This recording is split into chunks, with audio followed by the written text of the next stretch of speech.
श्रीमद् भागवत गीता अध्याय 4। राधे राधे, हरे कृष्णा दोस्तों।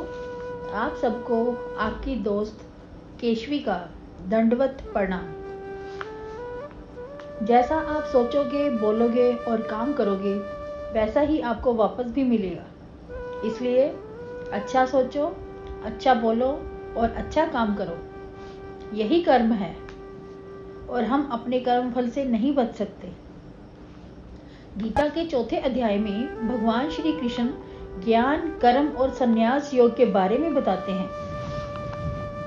मैं केशवी आपको सरल हिंदी भाषा में समझाने की कोशिश करती हूँ, जिसे ज्ञान, कर्म और संन्यास योग के बारे में जाना जाता है।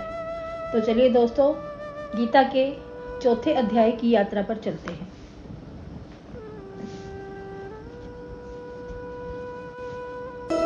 संजय ने कहा, हे राजन, इस प्रकार भगवान श्री कृष्ण ने अर्जुन को कर्मोपदेश देने के बाद कहा, हे अर्जुन, जिस ज्ञान का उपदेश मैंने तुम्हें दिया है, उसी ज्ञान का उपदेश मैंने वैवस्वान को कल प्रारंभ में दिया था।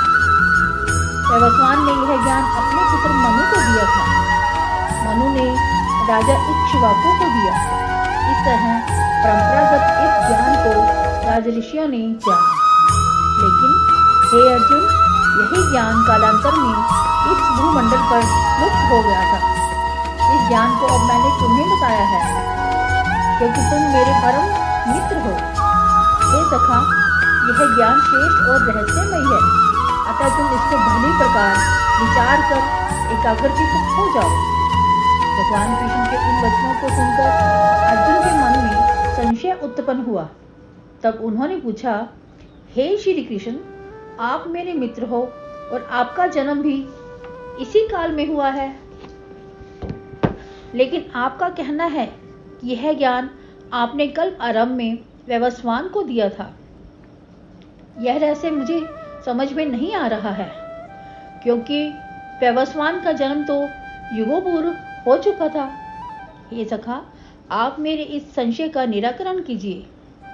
पृथापुत्र अर्जुन के संशय का निराकरण करते हुए भगवान श्री कृष्ण बोले, हे सखा, हम दोनों के इससे पूर्व भी अनेक जन्म हो चुके हैं। इसका मुझे ज्ञान है, लेकिन तुम इस रहस्य से अनभिज्ञ हो। हे परंतप अर्जुन, मेरा जन्म अयोनिज होता है। मेरा स्वरूप विनाश रहित है।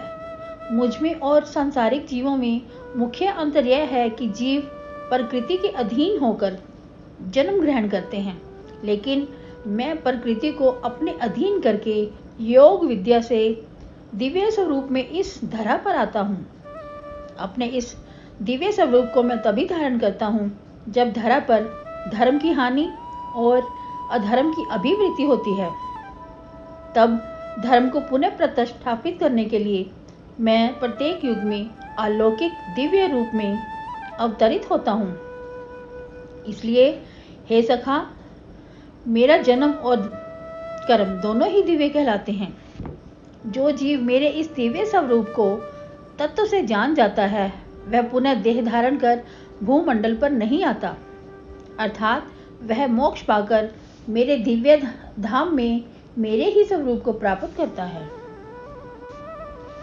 हे अर्जुन, जो जीव काम, क्रोध, मोह, लोभ आदि विकारों का परित्याग कर मेरी शरण ग्रहण करते हैं, उन्हें मेरे ही स्वरूप की प्राप्ति होती है।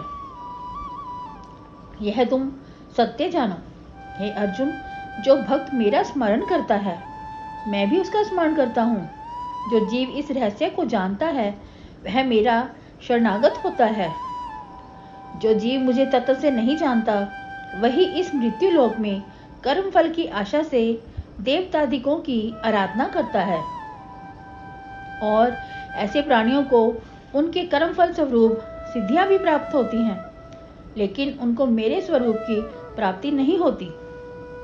मेरी प्राप्ति उन्हीं प्राणियों को होती है जो मुझे सर्वात्मा, सर्वव्यापी, अविनाशी सत्स्वरूप आनंद में जानकर भजता है, अर्थात जो मेरे दिव्य प्रकाश स्वरूप आत्मा रूप का साक्षात्कार कर लेता है, वह आत्मज्ञानी ही मुझे प्राप्त कर पाने में समर्थ होता है। अतः हे अर्जुन, तुम एकाग्र भाव से मेरा ही स्मरण करो। हे अर्जुन, सृष्टि में गुण कर्म के अनुसार प्राणियों की रचना करने वाला भी मैं ही हूँ। अर्थात सत्व रज तम गुणों के अनुसार ब्राह्मण, क्षत्रिय, वैश्य और शूद्र की रचना भी मैंने ही की है तथा इनके कर्मों का निर्धारण भी मैंने ही किया है। इन जीवों में भी जो करता है वह मेरा ही स्वरूप है, ऐसा तुम निश्चित मान लो। जीवों के माध्यम से कर्म का करने वाला होने पर भी मैं कर्मों के बंधन में नहीं बनता, क्योंकि कर्म फल के प्रति मेरी कोई कामना नहीं होती। इस तरह जो प्राणी मुझे तत्वतः जानता है वह भी कर्मों के बंधन में नहीं बनता। अतः हे अर्जुन, पूर्वजों का अनुसरण कर तुम भी कर्म करो। श्री कृष्ण के मुख अरविंद से बार बार कर्म करने की बात सुनकर जब अर्जुन ने पूछा, हे श्री कृष्ण, कर्म क्या है जिसे आप बार बार करने के लिए मुझे प्रेरित कर रहे हैं? तब श्री कृष्ण ने अर्जुन को कर्म गति समझाते हुए कहा, हे धनंजय, कर्म की गति अति गहन है। इस कर्म अकर्म के कारण ही मनीषी गण भी भ्रमित हो जाते हैं। अतः मैं तुम्हें कर्म तत्व बतलाता हूँ, जिसको जानकर प्राणी भव बंधन से मुक्त हो जाता है। हे अर्जुन, कर्म अकर्म व निषिद्ध या विकर्म क्या है, इसको तत्वतः अवश्य जानना चाहिए।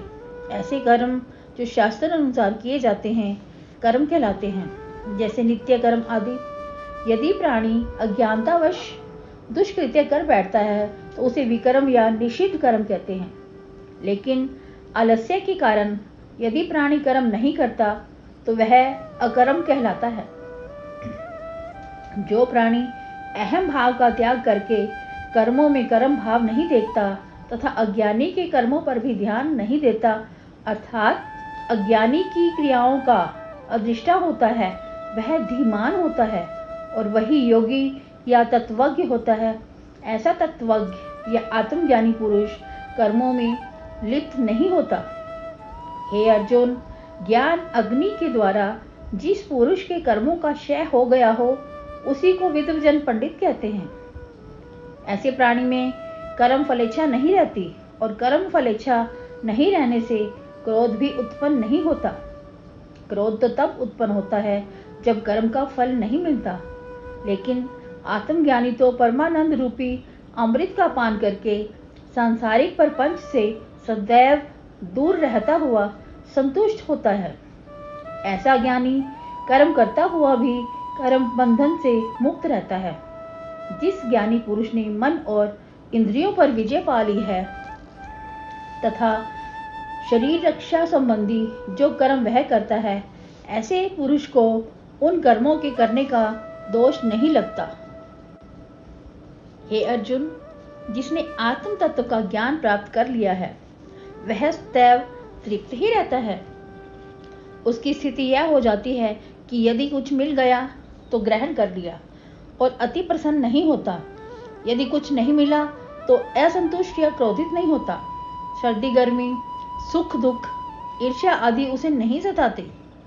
वह सभी जीवों में मेरे ही स्वरूप का दर्शन करता हुआ सबके प्रति समभाव रहता है। समस्त चराचर में वह मुझको ही देखता है। ऐसे आत्मचिंतक विद्वान को कर्म बेड़ियां बंधन में बांध नहीं पाती, अर्थात आत्मज्ञानी के सभी कर्म नष्ट हो जाते हैं, क्योंकि वह ब्रह्म स्वरूप को प्राप्त हो चुका होता है।